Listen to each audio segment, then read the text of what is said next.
जिनके कारण प्राप्त हुआ, ऐसे डॉक्टर अशोक सिंह जी, पत्रकार सुरेश सिंह जी और मेरे सभी बड़े परिवार के सदस्य, सभी का शीश झुकाकर अभिवादन, नमन और वंदन करता हूं।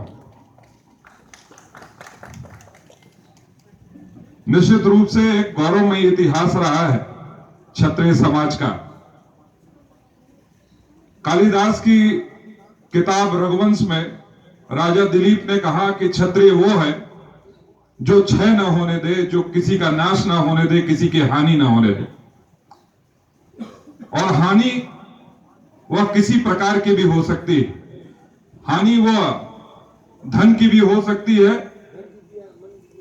और हानि वह मान सम्मान स्वाभिमान की भी हो सकती है। तो क्षत्रिय वह है जो किसी के मान सम्मान में कमी ना आने दे और स्वयं के स्वाभिमान को भी बनाकर रखे, वह क्षत्रिय है। और वर्तमान की परिस्थितियों में जो ये विचार गोष्ठी रखी गई है, उसमें किस प्रकार से क्षत्रिय समाज एक दूसरे से कंधे से कंधा मिलाकर एक दूसरे को भरोसा दे सके कि किसी भी विपत्ति काल में वह एक दूसरे के साथ खड़ा हुआ है। मुझे लगता है कि जो सबसे आवश्यक है, जिसके बारे में डॉक्टर अशोक सिंह जी भी कह रहे थे कि अगर क्षत्रियों को कुछ एक दूसरे के प्रति करना है तो वह इस बात की चिंता करे कि चैरिटी बिगिंस फ्रॉम होम। आप समाज का कल्याण करने से पहले यह तय करें कि आपके घर में जो बच्चा है वह संस्कारवान हो और उसको एक अच्छी शिक्षा, ज्यादा अच्छी शिक्षा वह प्राप्त कर सके। वह व्यवस्था आपको करने की आवश्यकता है। कई बार हम जब चर्चा करते हैं तो हम बड़े बड़े राजपूत समाज के, क्षत्रिय समाज के इंडस्ट्रियलिस्ट की बात करते हैं, नेताओं की बात करते हैं, पर अगर अपने घर के बच्चों से कभी पूछिएगा कि साहित्य के क्षेत्र में किस क्षत्रिय समाज के व्यक्ति ने योगदान दिया है तो उसका नाम नहीं बता पाएगा।